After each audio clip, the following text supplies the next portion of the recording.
We are live, Carly. We are live. Hi there, Sean. Hi, good to see you. How are you? I'm good. Excellent. And welcome, everybody. Thank you so much for joining us today. I've got a little bit of visual problem, Sean. Can you see me okay? I can see you fine. And perfect. It's frozen on my end slightly, but hopefully that will reconnect shortly. But welcome, everybody. We've got a few more people yet to attend. It's been such a popular session today, actually, but whilst we're getting everyone settled into the room, we'll just start with a little bit of housekeeping. So we, as always, will be running today for about 40 minutes, give or take. And we're really excited to be working with Sean from Human Capital Development today. So welcome, Sean, and thank you so much for joining us. Welcome, glad to be involved. So as everyone who is one of our webinar network regulars knows, we love to keep these sessions really interactive. And so we have a chat function, which you should be able to see on your screens. Please do feel free to use the chat function. I'm just going to start by saying a quick hello and welcome to everybody. Please feel free to introduce yourself and let us know where you're joining us from today whilst we're waiting for everyone to join.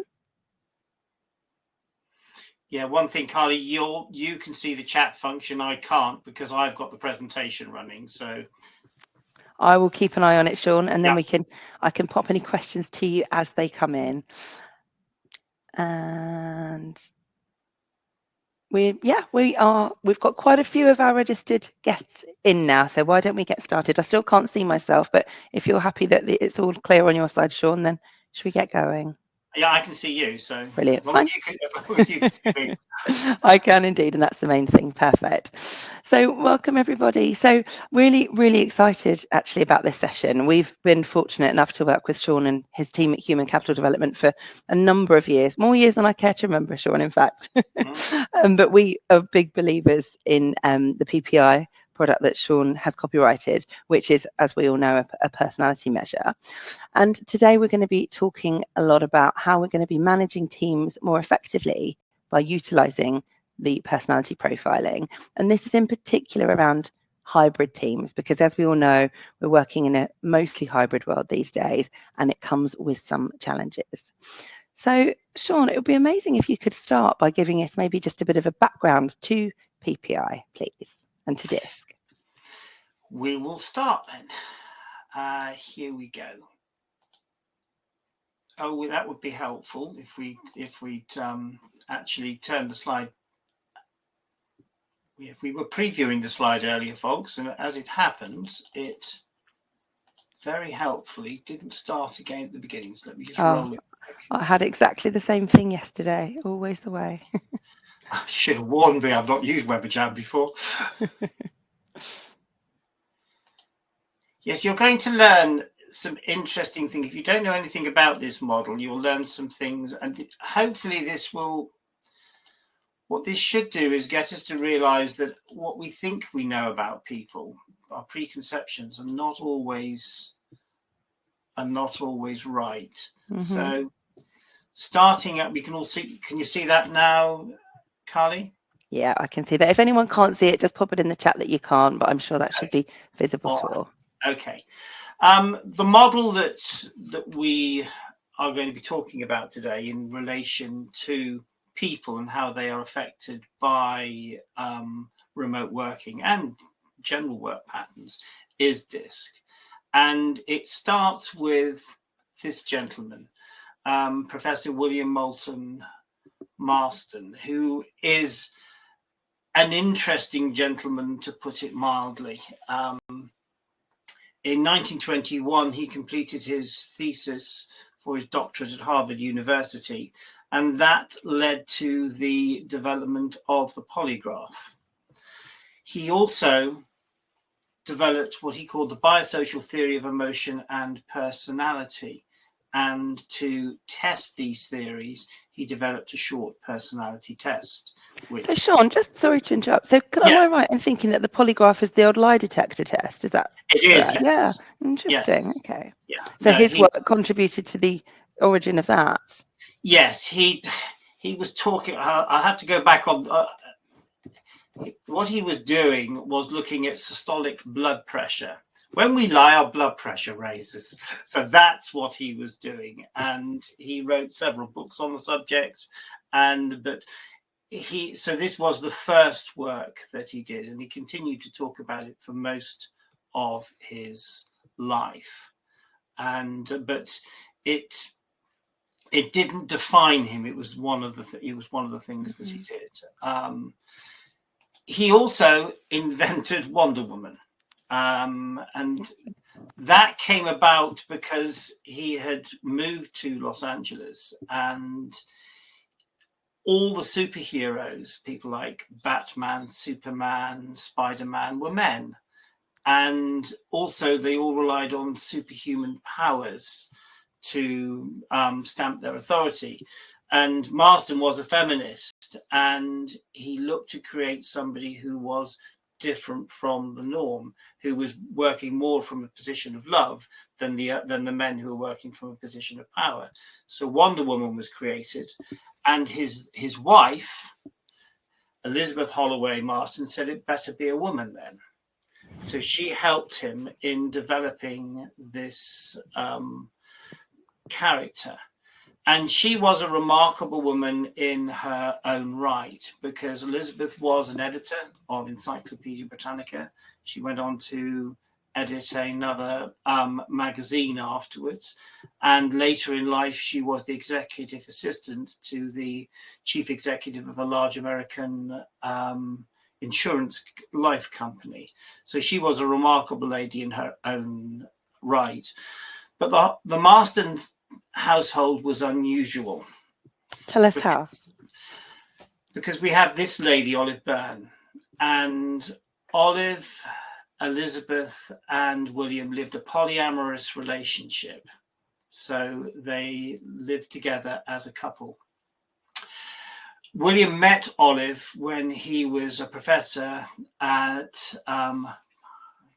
Bucks University. Let me get it right, because I hadn't anticipated that notes wouldn't come up, so it made it slightly difficult for me. Yes, Tufts University, and she was a fellow there, and he invited her to live with the family, and ultimately the two women each bore him 2 children. So Elizabeth had 2 sons, and Olive had a son and a daughter. And the interesting thing is that each woman included the name of the other with one of her children. So the young lady sat by the side of William Marston is Olive, and one of the boys has Holloway as his middle name, and that's one of Olive's sons. So the relationship is interesting, but it becomes a little more interesting when you understand that this is the final picture. William died in 1947, and the women continued to live together for the next 43 years until Olive died in 1990, and Elizabeth followed in 1993. All throughout her life, Olive played the part of the housekeeper, but in reality, it was a relationship that was hidden from the public eye. And there is an aside that I discovered recently. There is a lady sat in a wicker chair in the photograph at the middle, and that is Elizabeth's mother. And she believed that her mother never understood the true relationship. I think from that face, she probably did. So she probably knew what was going on. Anyway, that's a little bit of history for everybody, that you'll probably remember that more than anything else that we talk about this morning. And for those of you that didn't know, you've learned a new word, which is polyamorous. And it's a fascinating story about a fascinating man. I mean, the fact that he created, the early workings of the polygraph and also Wonder Woman, it's very diffused subject matter interest, isn't it? So I love that. Yes, and the sad thing is, when he died, Elizabeth wanted to take over writing the strip, and they wouldn't allow her to, because there was actually deep concern about Wonder Woman, because she was a somewhat racy character, and as a result of that, they changed. So we have to bear in mind, comics don't have that relationship with us now, but in those days they were the entertainment for young people. Yeah. They were the heroes, and they didn't like this super powered woman, so she became domesticated. So while the rest of the comic world went off to fight whoever they fought, she was kept at home, and a bit more of the Linda Carter character that was, for those of us that are old enough, probably only me, to remember her as the character, where she was a domesticated person who just went out and did a bit of superhero work on the side type of thing. And there's one other little thing to say about this. You'll notice in the photograph of them as they're older, you can see a bangle on one of their arms. Both of them wore matching bangles. And for those that are familiar with Wonder Woman, she had bangles that she wore, which I believe, oddly enough, were called bangles of submission. But I think that was just to make the baddies submit rather than her to be submissive. But that's another little touch. Right, let's move on to the model itself. Brilliant.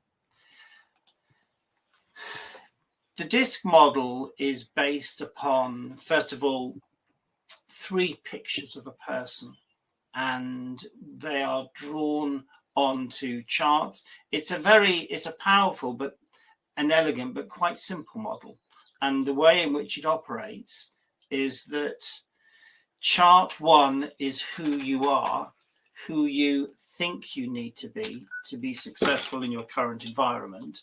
Chart 1 is who you are, who lives inside your head. The reason for my distraction is I had to switch my phone off, so I'm removing a battery rather than putting it on divert. Chart 2 is who you think you need to be successful in your current environment. Mm-hmm. And chart 3 is what happens under pressure. Chart 2 is relevant if you are managing people, because if you look at that profile and there are significant differences, you can wonder why, and whether it's the way they're being managed. Is this sustainable for them? Chart 3 is the only concern for chart 3 as a manager of people is if this person is acting in this way, you know they're under pressure and you can try and help them. So that's where it becomes a management tool. Now, the model itself is based upon 4 factors, and they are dominance, influence, steadiness, and compliance. And you can see the main words, which in black, which is the ones that Marston used for his model.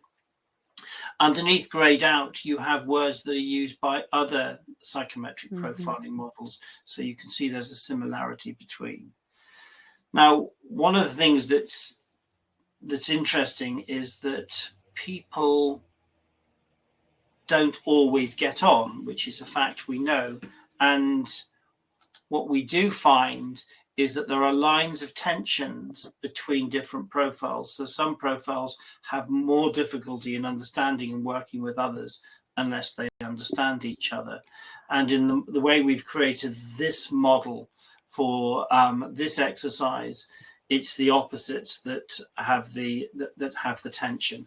So just to understand then, so there's greater compatibility between certain of the personality types than there are with others. Okay, interesting. Yeah.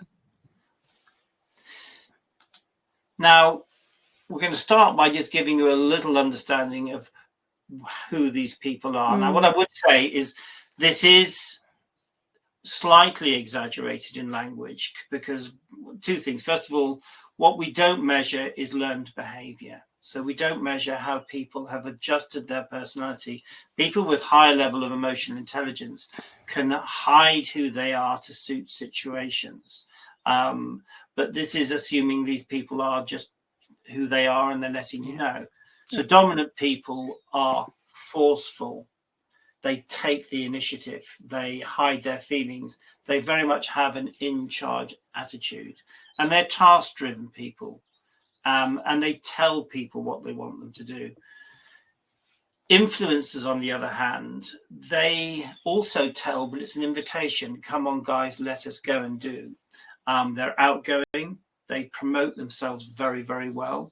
They need attention, and they are very easily hurt. So if you ignore them, it hurts them because they need to know that people notice them. They are people-orientated individuals, as are people with steadiness in their profile. These people are deliberate in thought and action. They're sympathetic. They persevere. These are the people that will keep going until the job's done. But they're very reserved. People go to them. They don't take the first initiative. And they are people-orientated. They care deeply about people. And they ask a lot of questions, and their questions are based on why. They need to know they need to know what's behind what's been asked of them. Compliant people are quiet, thoughtful, you could say reflective. They avoid confrontation, and they're very analytical in their approach. And the questions they ask are prove it. Prove what you're saying or what you're suggesting is right. Because they're task-driven, but their task is about getting it right, about achieving not just a result, but the best result that is possible. It's really interesting, Sean. And I'm just thinking that our viewers are probably starting to think about maybe people they know or themselves even or their teams and work out who might fall into which category. Because sometimes it's quite clear, isn't it, just looking at this when you know somebody, which personality type they might most identify as. Yes, people can hide though, and it's possible if they want to. That starts from self-awareness. If they understand who they are and they know it's not going to fit into a situation, they can hide. But ultimately, it will come out. You can only hide yourself for a certain period of time. Ultimately, who you are has to come out because it's too uncomfortable to pretend to be somebody else. Quite. And just before you move on to the next slide, Sean, this is fascinating stuff so far. I just wanted to invite everybody to complete the poll. So we have got a little poll today, just asking if anybody's using personality profiling at the moment or if you've got some knowledge of it. So please do feel free to have a look at the poll and we can just get a bit of a feel for the room.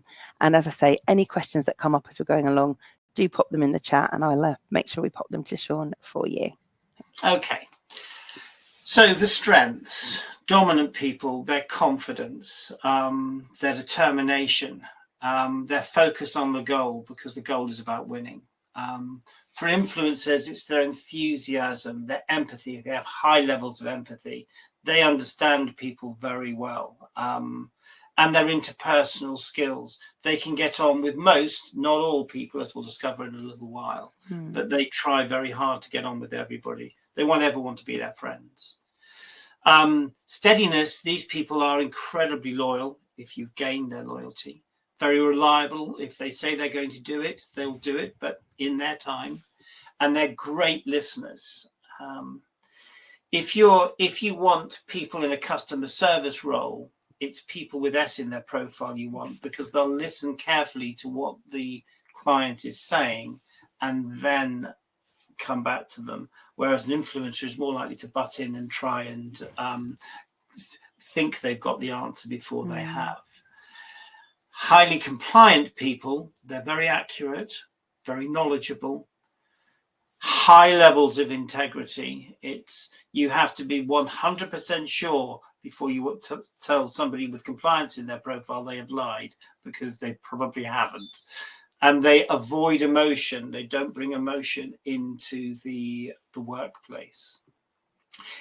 If we have strengths, we fairly obviously have weaknesses. So for dominant people, it's their arrogance, their insensitivity. They don't realize they upset people and sometimes don't care. And they are overbearing. And these are the people that you're having a conversation with and they've heard enough and they just say, well, thank you for that. And if it's on the phone, they put the phone down. But if it's in person, what they'll do is just shuffle some papers, which is a signal for you to leave the office or the desk, so to speak. So blunt to a fault. Influencers are outspoken because they speak their mind and they want to be noticed. They are very impulsive. They are poor listeners because they have 2 ears, 2 eyes, but they use them in reverse proportion. And they dislike detail. They learn just what they have to and they bluff the rest. For people with steadiness in their profile, they are outwardly slow because they are deliberate in thought and action. But it's like the hare and the tortoise. It doesn't mean they don't get the job done, but they do it at their own pace. They are risk adverse, and it's systems first. Steady people with steadiness in their profile, they come in with a list of things they want to do. They've written down, and that's how they want to work through the day. And you have to explain very clearly why they need to change that and how it will help. And they are resistant of change, particularly sudden, unannounced change, because that rocks their system and threatens their stability. So these people potentially might have been the ones that really struggled during the pandemic then, Sean, when everyone had to sort of work from home and change the way of doing everything. If they were, well, I think we all struggled during the pandemic, to be blunt, but I think when this was thrust upon, I mean, it's hard to remember the reality that we were all told to stay at home at a broadcast from the then Prime Minister and had to dutifully do that. But so that would have been a massive shock for them. But once they got used to it, then they could work out a way of working that is fine. I liken it to the fact that if you come in, and in fact, I'll give a very quick personal story. Once over a weekend, I used to have a very big office in Reading, and over the weekend I wanted my PA to be outside my office, so I arranged to have her office moved from the ground floor to where my office was on the third floor, outside, as a surprise, because we had a very good relationship. She wasn't happy because I had not mentioned it to her because she was a high S. And it's that type of thing. They need to know and they need to plan for things. So it wasn't the fact that she was moving, it was the change not being communicated to her and given her the time to deal with it, you mean? Give them the respect of telling them. Don't surprise people. Compliant people, they're perfectionists. That means it can be paralysis by analysis. They're overanalyzing things. They're seeking that perfection, which we can't always have. And they're arrogant in a different way. They're intellectually arrogant because they know, and they need other people to know that they know. So that's the strengths and the weaknesses. Their working communication. And we're now moving into not only how people work on a face-to-face, but also how they work remotely. So dominant people tell, they don't ask. They demand respects, and it's tasks rather than people first, because they have this need to win. Influencers also tell, but they tell enthusiastically and sell the idea of what they want you to do. And they're people rather than task orientated. And they're always promoting themselves. Their self-image is very important to them. For steadiness, they ask nicely and seek consensus. This is what we have to do. And it's the people and the systems that come first. This is the order in which we're going to do it. And they'll take their time. There's no rush. And they will ask lots of why questions, and we have to be prepared to answer them. Compliant people, on the other hand, are facts, not people orientated. It's about getting it right. They ask in detail. They're not telling. They need to know exactly. They need to know the validation for what is proposed. And they're always skeptical. They're always looking for that thing that people have missed, that which is not quite right. So if you're managing a compliant person, you need to be really clear about what's expected and why, because they will be asking you. And never bluff. Don't pretend you know something you don't, because they'll crucify you. You have to know. Bluffing does not work, which is where particularly one profile comes unstuck. So you have to be honest and clear with compliant people. So how do they view each other? Dominant people are the only people that don't get on with themselves. Dominant people see other dominant people as a competition, and there will be conflict between them. The only way two dominant people can work together is if one is acknowledged to be the top dog, and then the other has to accept they are subservient. until they no longer want to be subservient. Then the fun starts.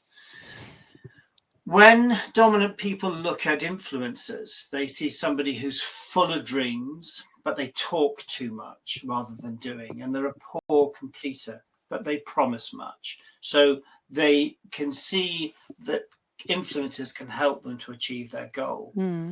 When they look at people with steadiness in their profile, though, there's a considerable amount of frustration. They're too slow.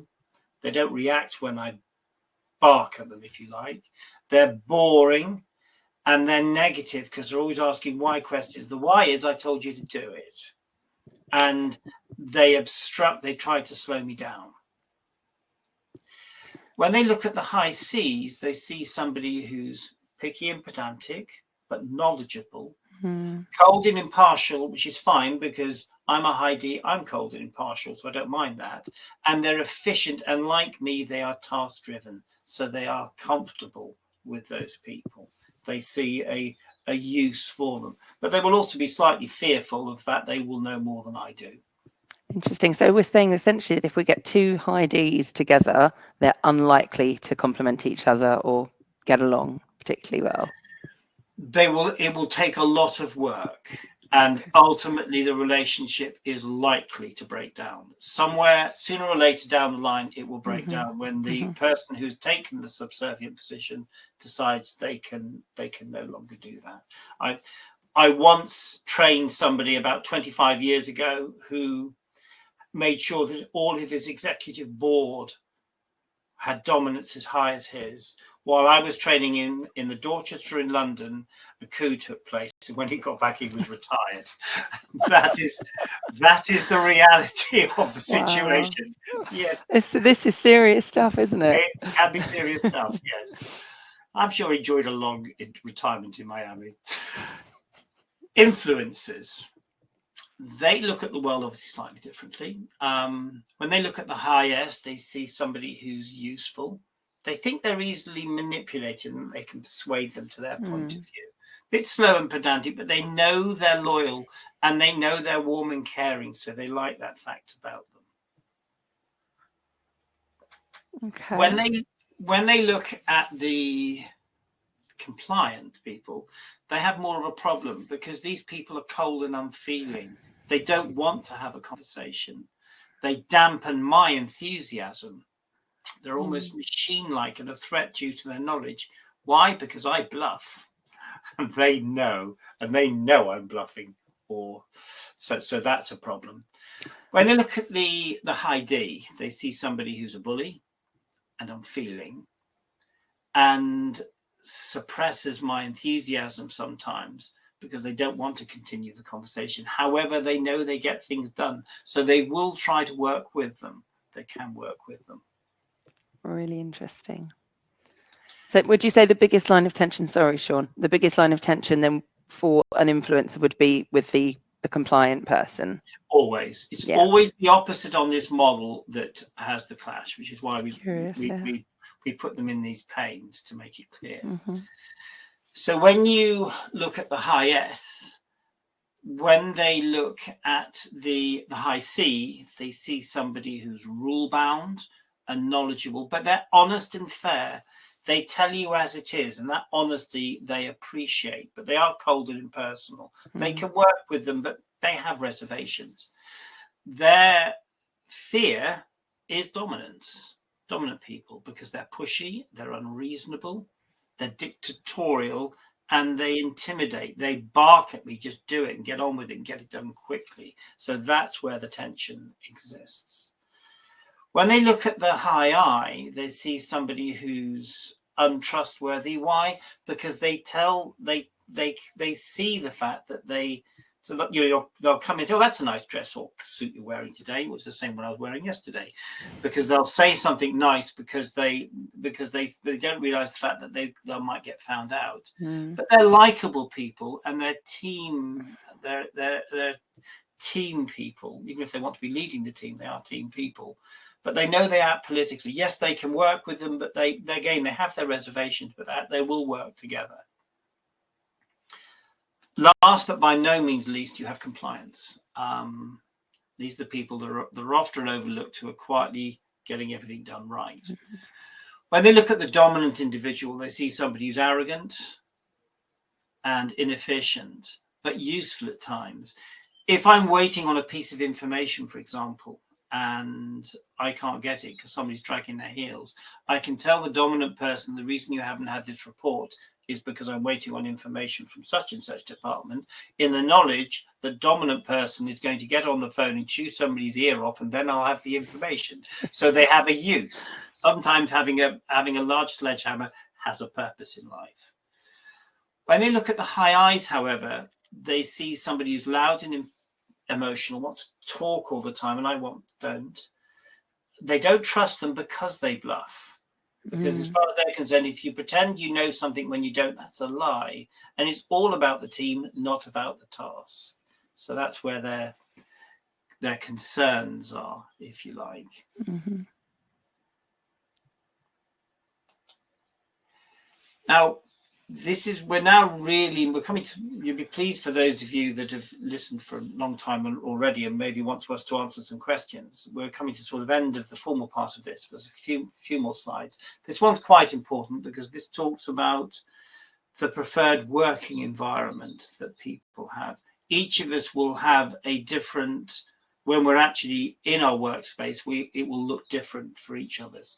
For dominant people, it is people at a distance. So remote working is not a massive problem for them, as long as they can get you on the phone or by virtual means. And if it's their office will have a power position, so they will often have a desk. If they have the authority in the space, they'll have a desk with a table in front of it to keep distance from subordinates, if you like, or the people with whom they work. They have paper in stacks, so they like paper in stacks, so they have control of it. Everything has to be at hand, and it will be a business-like approach with wall planners and everything, so that they know where it is. Influencers are with the people. So they need people around them. They like people around them. So they suffer from remote working. And because they have an open door policy, they want people to come and talk to them or to be able to go and talk to other people. Their environment will be very personalized. They'll have photographs of family and friends. They're welcoming. It will be a bit cluttered because there's probably going to be ornaments around and things like that as well. And it's really interesting just to pick up on that, Sean, because when we coach people, it's quite often that they really do struggle with home working days. And now I'm thinking about it, maybe a lot of these people are these influential people that really need that team and social feel in order to be motivated. So that's quite an interesting one. They probably suffered, influencers would have suffered more than any other single profile during the lockdowns, when they couldn't actually meet with other people. That would have been deeply painful for them, particularly if they hadn't found Zoom yet. For steadiness, people close by, they're happy to be on the peripheries of the team. They don't have to be in the middle of it, but they want people around. Their space will be warm and comfortable, a bit disorganized. Their desk can look like a rat's nest. They know where everything is. They have an illogical filing system, but they know where they put stuff. And they will have a stack of work that they're working through. Not stacks as the dominant person have, but a stack of things that they're hoping to eventually get to the bottom of. Compliant people are happy to work alone. They just want peace and quiet so they can get the job done. Very professional. They'll have a clear desk.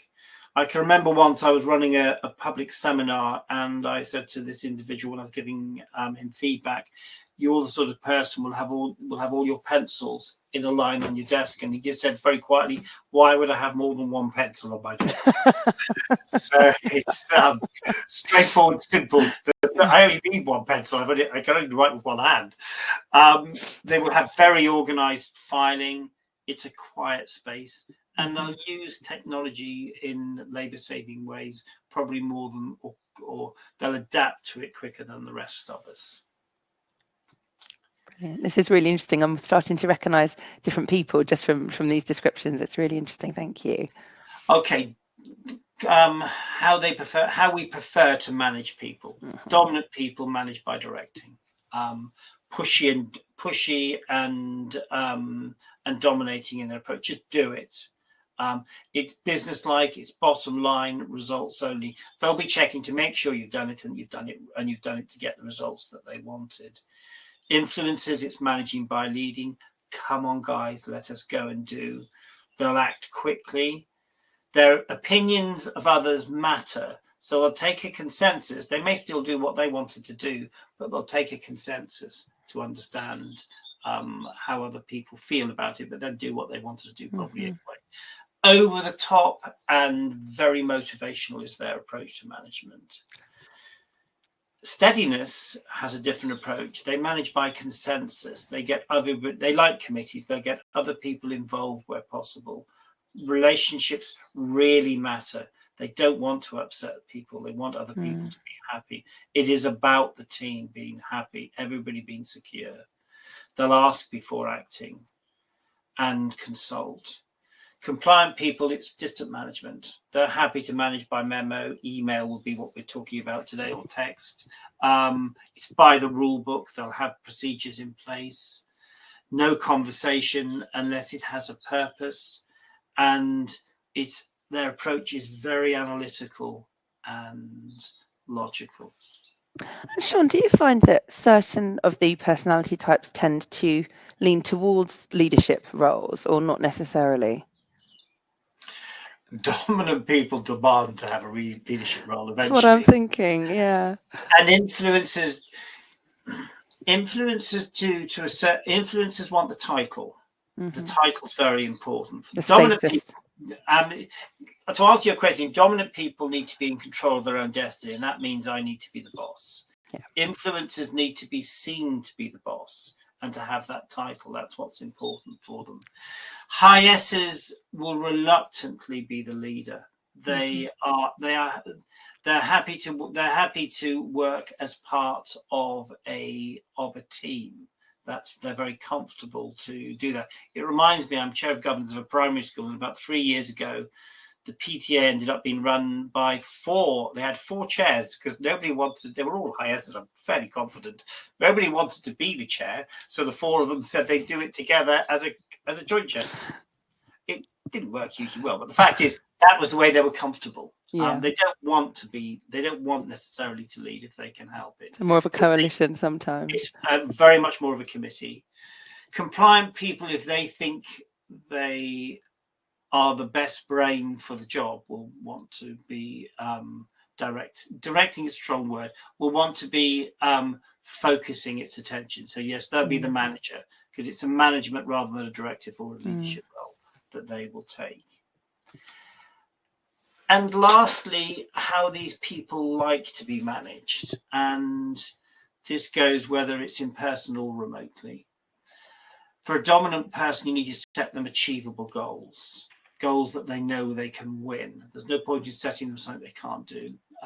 Give them the space. They will hate to be micromanaged.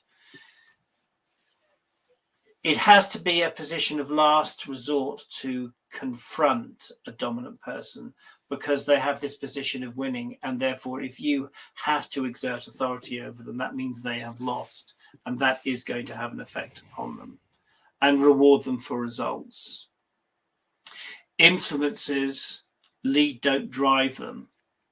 Make them feel special, make them feel important, ask how they are, value their input, be demonstrative, and always show that you care. Just a little touch of showing, even if it's just ask a little bit about their personal life, is important for them.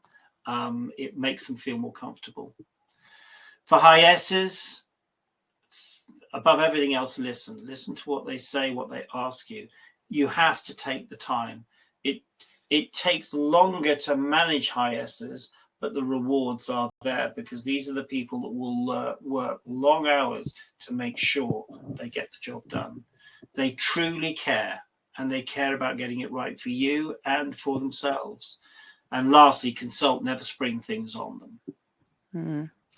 For analyzers, or compliance rather, distant management is fine. They're perfectly comfortable with that. They don't need you mucking up their workspace. But follow the rules. Don't ask them to do something that's not right, because if you do, there will be consequences. Set clear objectives for them so that they and let them flesh it out themselves. Don't give them the detail, they'll provide the detail. Back everything up with emails. If you have a conversation with a highly compliant person, what you should do is back it up with an email afterwards, so that they have it in writing, and make sure your conversations are focused so they don't feel you're wasting their time. Brilliant. So this is absolutely fascinating, Sean. And everybody, first of all, just to say, feel free to put any questions that you've got in the chat. I know that this. Hang on, Carly, you went quiet.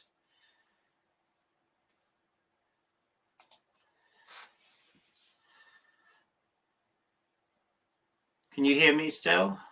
No, you're still quiet.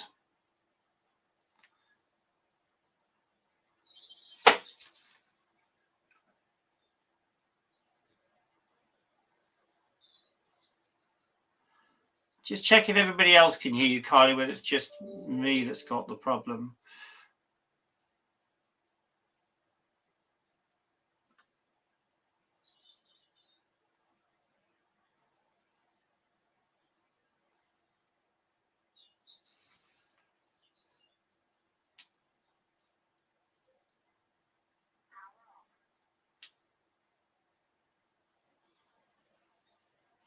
Have we got to the bottom of...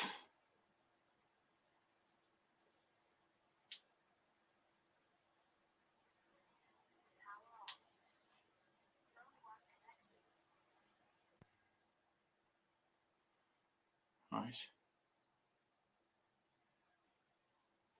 Can you hear me, Carly?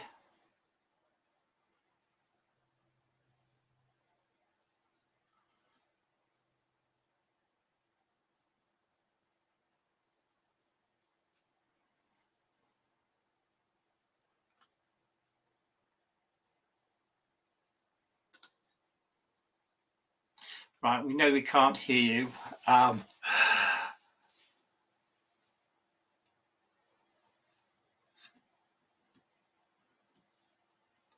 got you yet, Carly, but lip reading's becoming brilliant.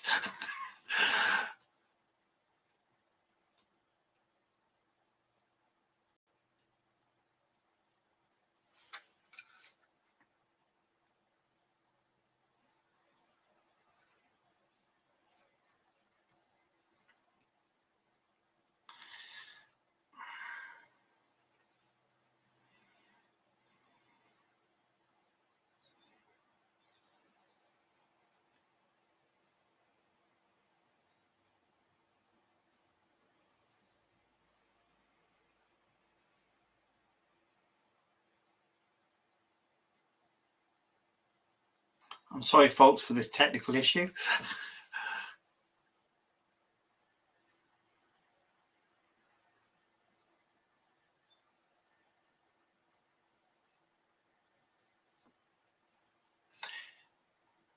Carly, have you thought to just pull out the headphones? Would that... Any sound would be better than no sound at the moment.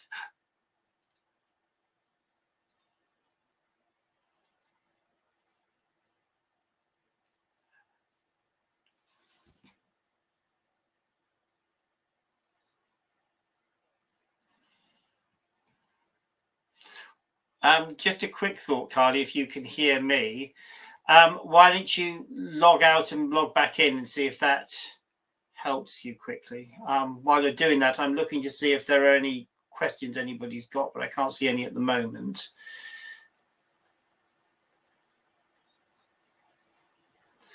So while Carly's trying to sort out her computer, does anybody have any questions that they'd like to ask?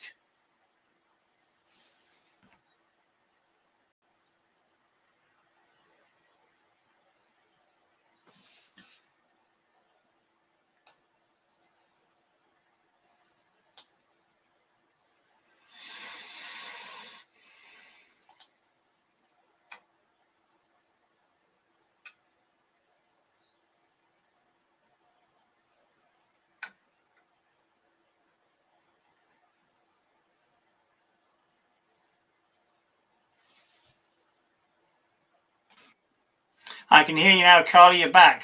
Excellent. Hello, everyone. I'm so sorry about that. It's one of these technical gremlins, unfortunately.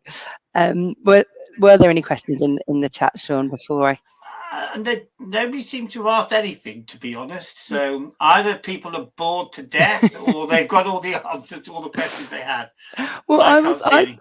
Okay. Well, I'd love to ask a few if that's all right, because, as you know, Sean, we've worked together for years, but every time I work with you on this, I find it so fascinating and have more questions. Now, I know that when you complete somebody's personality profile, you don't just get the chart, do you? You actually get a whole report detailing that person. Now, how is that? Because there's different elements of their personality type that come together to create their unique personality.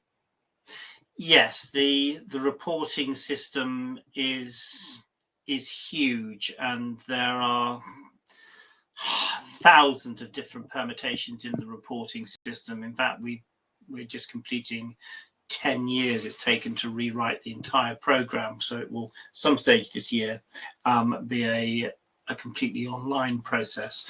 At the moment it's partial, it's if you like hybrid, so you complete an online questionnaire, but we're still producing reports off in-house software, but that will change very shortly. So it's a huge program, and yes, you get an 8 or 9 page report on an individual that covers all aspects of their personality and how to manage them. Which is so fascinating. So essentially, everyone's not just a D or just an I, but everyone's got a bit of different layers of the different types in them. Most people have different factors. Okay. I'm one of those odd people because I'm a pure D, but most people have different parts of their personalities. They could be an influencer with dominance or compliance or whatever. Yeah. So generally, it is rare but not uncommon to find, or not unique to find people that are just a D, I, S, or C. Yeah. But when the reporting system and when you're feeding back, the highest value is always the most dominant. So if your influence is higher than any other factor, that is the one you lead on. So even if you just knew that was their highest factor, you could follow everything that we've covered today, and those tips would help you get the best out of your people. Yes, with a caveat. So for example, if you're an SC, so steady and compliant, S's have an office like a rat's nest, but if you're compliant, it's going to be a more organized rat's nest, right? Because the compliance is there. And similarly, if you're an I and a C, I's bluff, but not if you have compliance in your profile, because compliance will stop you from bluffing. Got you. Interesting. Because what I love about the reports is that it actually has a section to say how best to manage this individual, and so it actually allows managers to have a read of it before every touch point with that person, and then remember what sort of management that they'll respond best to. And that's what obviously everyone will see, because I think I'm just going to remind everyone at this point that everyone who has signed up today is fortunate enough to be able to receive a complimentary personality report, which Sean has kindly offered to run for everybody. And I think that's when everyone will really see the power as well, because you'll see the whole report and know how it applies to you. And this will be a report, just to be clear for everybody, this is a report just for yourselves. I will be forwarding the reports to Carly. She will contact you and arrange to make sure you get them. So that's how we will be doing it. So they're not shared for any other study or anything else. I make this point because some of you may remember a company called Cambridge Analytica and how they used a profiling system, which I must stress was nothing to do with us and not our system. No, absolutely, highly confidential, but I think it'll be really useful, because when I had mine run, I immediately said to Sean, please can we do this for my team, because I found it would be so useful, and it is such a useful management tool. And actually another thing that we were going to touch on was how we can use these when we're doing the recruitment side of managing people as well.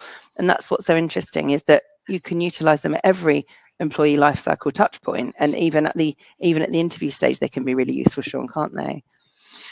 Yes, because an example in point, if you bring somebody in like me into a team that is worked well together, a highly dominant person, unless he or she wants to make an enormous effort and eventually the mask will slip, is going to disrupt, because dominant people are disruptors, because ultimately they want to be running the show. So you would need to have a lot of proof from that individual. What if you're using any profiling system, whether it be PPI or another, you don't reject them on their personality, but you use that personality to ask them tough questions to understand whether they are self-aware and whether they can adapt, because that's what's important. Yeah. It's a piece of information you've gained. You should never use any profiling system as I won't interview that person because he or she is this or that. You need to get proof from them that they can still do what they can adapt into this team. And that, I guess, all comes back to what you were talking about before about learned behaviours and emotional intelligence. And so people's reports might say one thing, but they've actually worked very hard to learn to work in a different way. And that's yes, but I mean, we can work in a different way. Ultimately, if push comes to shove, we will still come out as who we are. But we will be able to control it better if we have the emotional intelligence. And emotional intelligence, it used to be called maturity years ago. It was Goldman that coined the phrase EQ. But emotional intelligence is important, but it's something that's quite hard to measure. And a good structured interview will find it as effectively as any other tool. Just ask a lot of questions to find out about this person. Yeah, brilliant. We've actually got a couple of questions now. So just quickly before we close, Sean, if it's okay, I'll pop these questions to you. So first of all, we've got a question from Adam saying, do you have any thoughts on an ideal balance of profiles within a team, or does it depend on the team? So that's a really interesting question. Yes, it brings to mind a 20-something years ago, probably. I had a meeting with one of the split off from the main BT group when BT split off, and they were using a rival tool, and they set up 4 departments. So they had a dominant department, an influencing department, a steadiness compartment, and a compliant compartment. It was all based on colours. And the net. I mean, I just listened to this guy. It's so brilliant. I said, "You're an idiot," and left. And that company folded within a year. You need a balance of all people within a team. There is a however, and the however is, so for example, if you're working with a team that have to have a very strong attention to detail, so say an accounts team, then probably you are going to need a focus on compliance, because that's going to be important. Yeah. And do you have a product, Sean, where you could actually run a sort of a team synergistic model to show what a good team matrix would look like?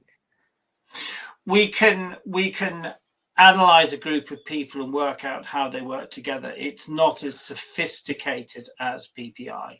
So while it's based upon the same methodology, it's not as sophisticated a reporting system that one gets. So you can. But in answer to your question, you generally want a good balance of people within a team, Adam. You don't just want to focus on one type. People from all walks of life and personalities generally will make the team more powerful. But if the focus is in one direction, then you will need more of that focus within the team. Yeah, good. Well, I hope that answers your question, Madam, but obviously feel free to check in with us if you'd like any further info. And then we've got a question from Emma, and this is a really interesting one. So any practical advice on how to manage a hybrid team when you are a remote worker yourself? So what I imagine Emma means there is they don't work in the office at all, but the team that they manage do work both remotely and in the office. I think it's perhaps a bit of a cop out here. I mean, first of all, if you make sure you understand who your team members are, whether you're using profiling or if you don't want to use a profiling system, intuitive to try to work out people so you can manage them individually. But also, and I'm sure you already do this, have team meetings via virtual team meetings so that you can get to see people. I think seeing people is important, not just because some people need to see and be seen, but also because if you can get to look at how engaged they are. If you've got somebody who's got half an eye somewhere else, that means they're not engaged and you might need to work harder with them. So looking people in the eyes is important for the simple fact you know what they're doing. When I run virtual training, if I've got people who are who are checking their mobile phones while they're training them, I know they're not really listening to me, so they might as well not be there. Yeah, that's good advice. And I think I'd just add to that, Emma, as well, and I'm sure you know this already, but I always find that knowing your people and knowing their management preferences is really useful. So like Sean said, even if you aren't able to use an actual personality measure, just having the conversations with your people about what circumstances allow them to work best, what their preferences are, what their learning styles are, what their feedback preferences are, and that usually will help even when you can't be with them all the time. Brilliant. Well, I think that's all the questions. I'm just going to share the poll with everybody. So we've landed on, do you use personality profiling for your teams? We've got 21% of our attendees today have said yes, 64 have said no, and 14% are considering it. So really interesting balance of responses there. I'm just going to publish the poll there so everyone can see. And if we don't have any more questions, sorry, there's just something else in the chat there. So I think Emma's just clarifying her question. Thanks for that, Emma. If there is any further questions, do let me know afterwards and we can pick that up.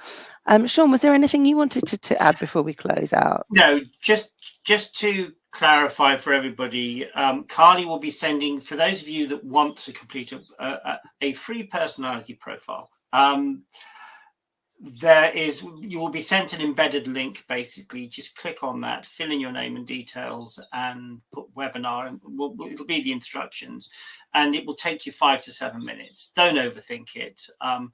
Please follow the instructions as they're given, because otherwise your report could get lost, and then we'll get the report out to you in due course. Thank you, Sean. That's very generous. Thank you all for your time. Brilliant. Thank you. And thanks for all of those who still bared with us after our technical glitch. Apologies again. And thanks so much, Sean. It's been really, really insightful and fascinating. Right. Thanks to everybody. Thanks very much. Bye all. Bye.